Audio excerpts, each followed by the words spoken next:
بسم الله الرحمن الرحيم الحمد لله والصلاة والسلام على رسول الله. We continue reading from Imam Al-Ghazali's own discipline, the soul, Kitab Riyadat al-Nafs. We have reached the subtitle بيان قبول الأخلاق للتغيير بطريق الرياضة, an exposition of the susceptibility of the traits of character to change through discipline. Know that man is dominated by sloth will.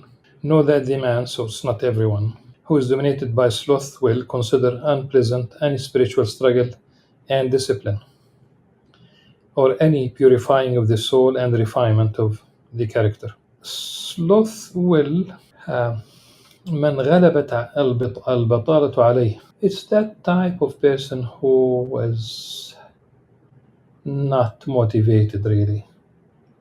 Even when we don't talk about spirituality, even when we don't talk about ethics and morality and good character. Simply in general, there are those who are not motivated because of his deficiency and remissness and the foulness of his inward nature. It's not the nature لقصوره ونقصه وخبث دخلته. Basically, yes, there is deficiency, the foulness of his inner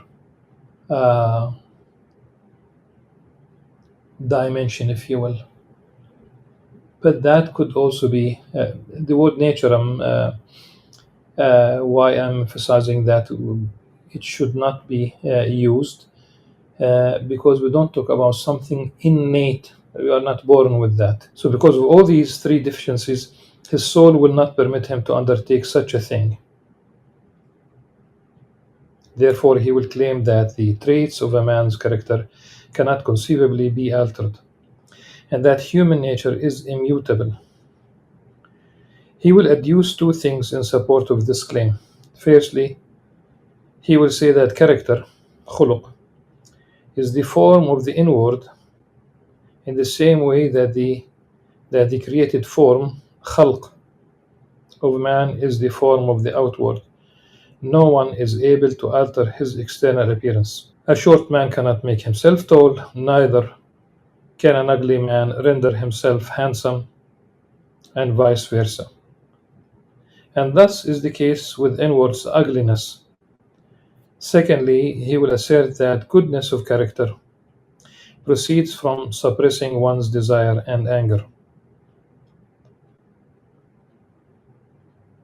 and that he has tested this by means of a long inward struggle, which demonstrated to him that these things are part of one's character and nature. Here, yes, the use of the word nature is correct, because أن ذلك من مقتضى المزاج والطبع, which can never be separated from the human creature, so that busying oneself with such struggling is profitless and a waste of time. What is required is to bar the heart from inclining to the fleeting fortunes in brackets of this world, and this is impossible. It is those people who in general say, this is the way I am. They are not willing to change. They don't believe in the possibility of change. But if this, of course, it's not true. You need a decision. Those who say, I cannot, I can give an example from the what usually crosses my mind is the companions of the Prophet ﷺ, who before becoming Muslim they did 1, 2, 3 and they gave up. They gave up all these wrong things. Once they became Muslim, that's it. They gave up all these bad habits and traits. They did not. Some of them were old. Of course, we know that they were very old. So they had lifelong, 40, 50, 60, 70 years of doing that which is wrong. For them, it was not the concept of haram. Maybe it was there, maybe it wasn't. Uh, I say maybe it was there because of uh,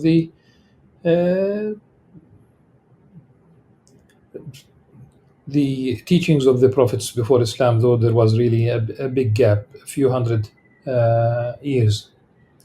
In fact, we talk about almost 600 years between Jesus Christ, peace upon him, and Prophet Muhammad sallallahu alaihi wasallam. The second example about change, the same people who say I cannot, for example, give up smoking. I'm talking about those Muslims who are committed and they are during the day of the month of Ramadan, they do not smoke.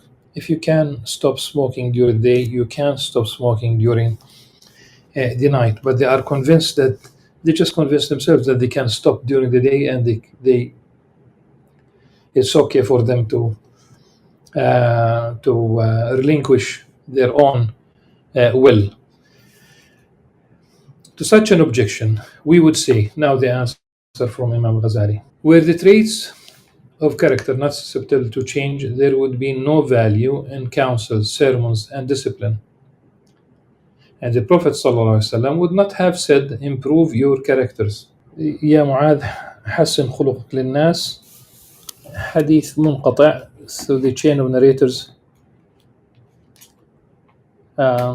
is lacking, let's say. It is not connected, but the meaning is definitely sound, that it's possible to improve the character. And that's exactly what the Prophet ﷺ did with his companions. And remember the hadith of Sayyidah Aisha radiallahu anha, when she spoke about had the first revelation been stop drinking, people would have drunk. But there was a change of character first and then the prohibition. How could such a denial with respect to the human creature be made? It is possible to improve the character even of an animal, a falcon. A falcon can be transformed from savagery to tameness, a dog from mere greed for food to good behavior and self-restraint, a horse from defiance to docility and obedience. And all of these things constitute a change in character. For animals, if you know the Pavlov experiment in psychology, so this animal behavior could be changed because of association. If they behave, they are rewarded for specific behavior. It's not. So yes, animals' behavior could be modified. They could be tamed, and that's exactly what happens with animals. But it is conditioned, and we cannot say that the animal is morally right or morally wrong. That's their nature, and this is why when a tiger attacked its trainer, one of the people who commented on this said, "Tiger went tiger, like went back to its nature." In order to unveil the nature of this subject more fully, we would say that existent things are divided into, firstly, those on the root and branches, of which man and his volition have no effect, such as heaven, the earth, and the stars. So in order to unveil the nature of the subject more fully, we would say that the existent things are divided into, firstly, those on the root and branches of which man has and his volition have no effect. Root and branches في أصله وتفصيله. And definitely the universe, we have no impact on the universe, the heaven and the earth and the stars. and even the outside and inside of the parts of the body, and the other organs of living things. In short, everything which is already complete in its existence and its perfection. And secondly, those things which exist in an incomplete form, but which are possessed of the ability to be perfected when the condition for this, which may be connected to the volition of man, is met. For a seed is not an apple tree or a date palm, it has merely been created in such a way as to permit it to become become an apple tree or a date palm when it's properly nurtured. DNA, and even when nurtured, a date stone can never become an apple tree. Therefore, just as a seed is affected by human choice, so that it is susceptible of acquiring some qualities and not others. So also anger and desire, which we cannot suppress and dominate entirely, so as to destroy every trace of them, can be rendered, should we so wish, obedient and docile by means of self-discipline and struggle.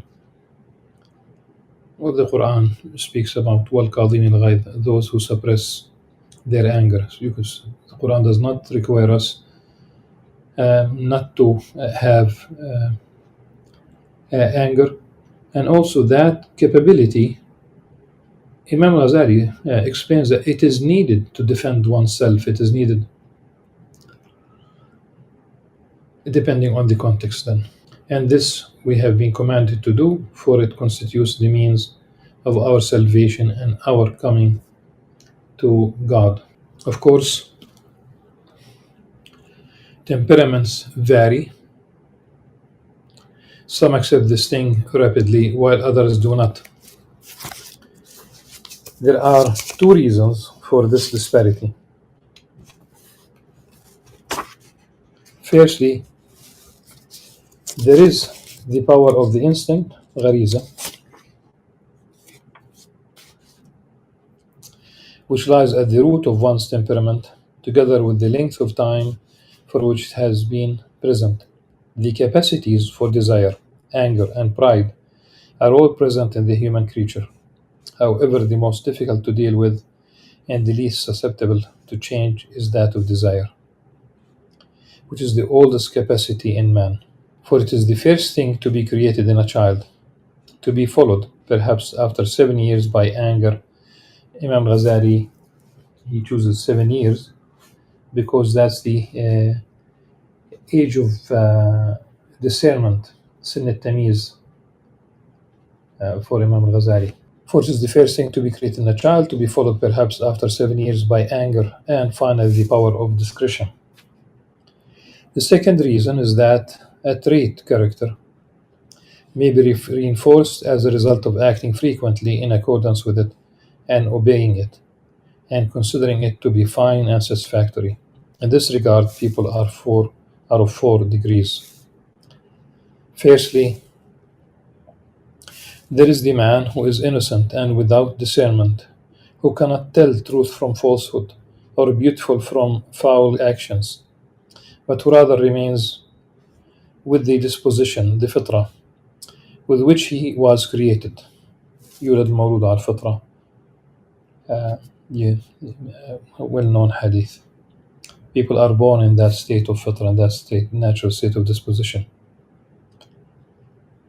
It is her parents who changed that fitrah, the social context. And remember the hadith, فأبواه يهودانه أو ينصرانه أو يمجسانه. It's his parents, her parents,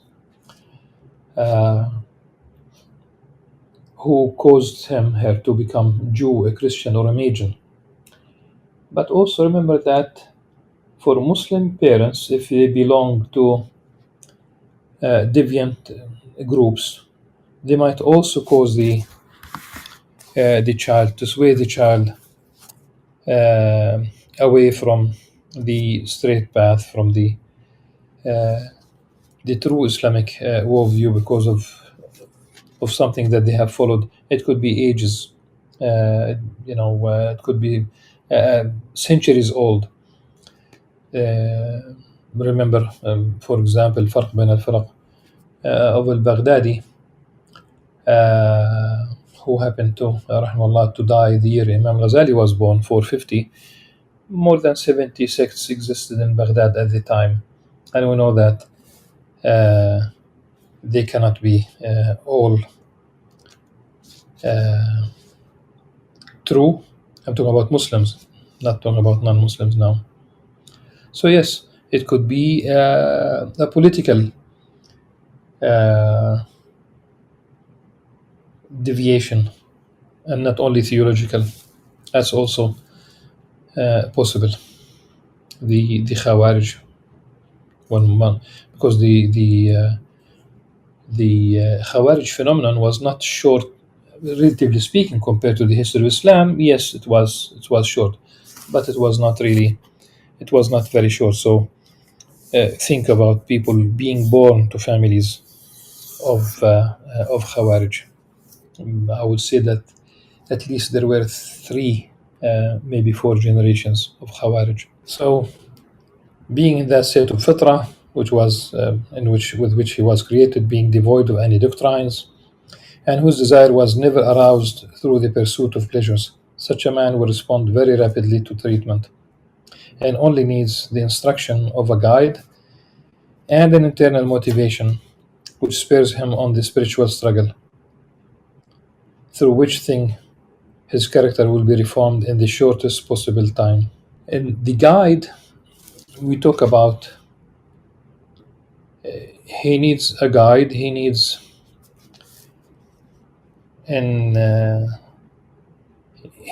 a teacher and a guide in Arabic. إلى معلم ومرشد. He needs a معلم, a murshid. And this might also invite us to say that the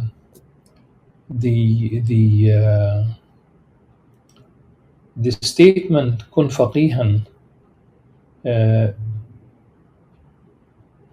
be, of course, faqih on the level of etymology is someone who understands, but technically speaking, it's about knowing the law, knowing the Sharia before becoming a Sufi.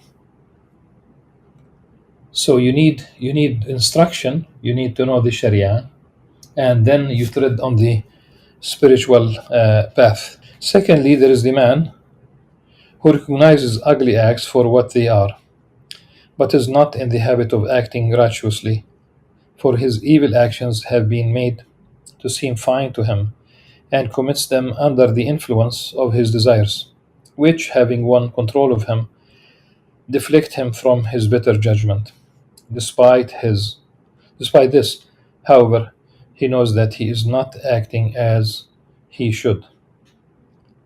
The condition of this man is more intractable than that of the first, and he has a far heavier task to perform.